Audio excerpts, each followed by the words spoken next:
Salam, selamat pagi Bapak Ibu Saudara yang dikasihi oleh Yesus Kristus Tuhan. Senang dapat kembali bertemu pada awal pekan di minggu yang baru ini. Sebelum kita mendengarkan kebenaran firman Tuhan, mari kita bersatu di dalam doa. Kita berdoa. Terima kasih Tuhan, kami bersyukur kepadamu pada pagi hari ini, di mana Engkau memberikan kami berkat anugerah hidup yang baru ini untuk kami jalani. Sebentar ya Tuhan, sebelum kami memulai segala hidup dan kehidupan kami rindu Tuhan untuk mendengarkan sapaan kebenaran firman-Mu di pagi hari ini. Berkati hati pikiran kami untuk mendengarkan dan juga melakukan firman Tuhan dalam kehidupan kami sepanjang hari ini dan hari-hari yang akan datang. Terpuji termulialah Engkau Bapa kekal selama-lamanya. Dalam Yesus Kristus Tuhan, kami berdoa kepadamu. Amin.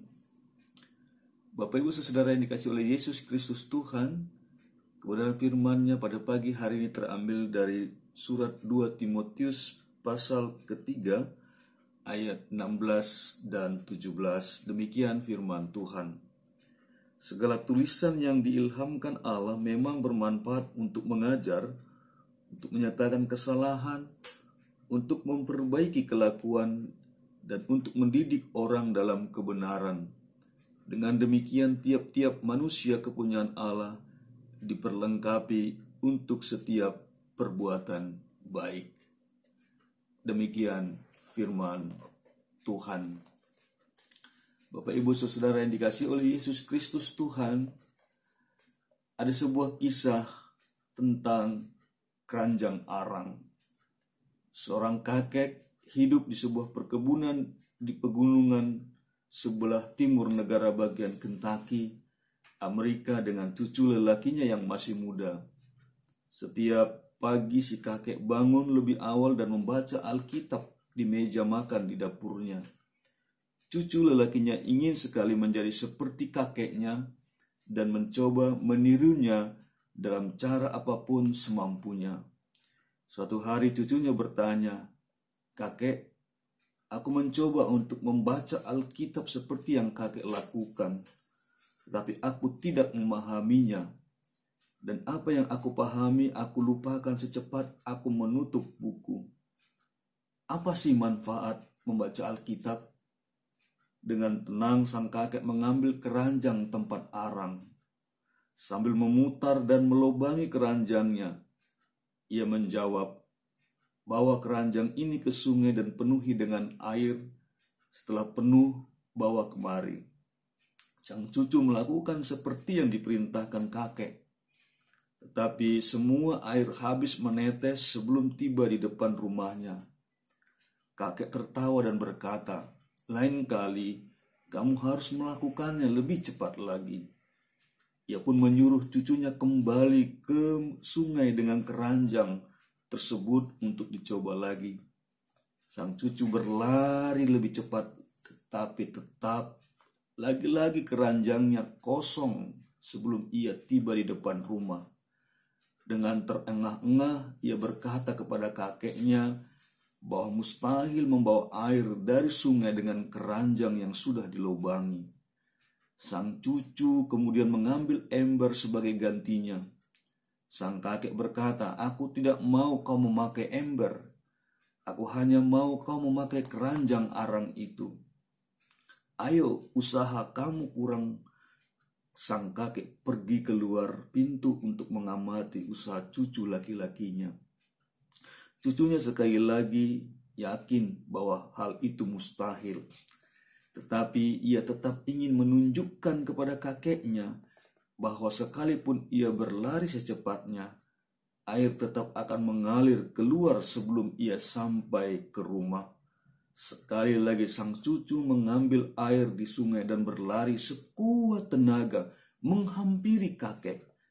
Tapi ketika ia sampai di depan kakek, keranjang sudah kosong lagi. Sambil terengah-engah ia berkata, "Lihat kek, percuma." "Jadi kamu pikir apa yang kamu lakukan percuma?" jawab kakek. Kakek berkata lagi, lihatlah keranjangnya. Sang cucu menurut. Ia melihat ke dalam keranjangnya. Untuk pertama kalinya, ia menyadari bahwa keranjang itu sekarang berbeda. Keranjang itu telah berubah dari keranjang arang yang tua, kotor, kini bersih, luar dan dalam. Cucuku, hal itulah yang terjadi ketika kamu membaca Alkitab. Kamu tidak bisa memahami atau ingat segalanya. Tetapi ketika kamu membacanya lagi, kamu akan berubah luar dalam. Itu adalah karunia dari Allah dalam hidup kita. Bapak Ibu yang dikasihi oleh Yesus Kristus Tuhan, sejak mengikut Kristus percaya kepada Tuhan Yesus, sudahkah Anda mengambil komitmen untuk membaca Alkitab? Seberapa banyak waktu yang Anda pakai untuk membaca firman Tuhan dibandingkan bacaan lainnya?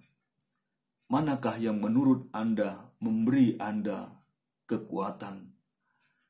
Sekali lagi, firman Tuhan ini berkata, segala tulisan yang diilhamkan Allah memang bermanfaat untuk mengajar, untuk menyatakan kesalahan, untuk memperbaiki kelakuan, dan untuk mendidik orang dalam kebenaran.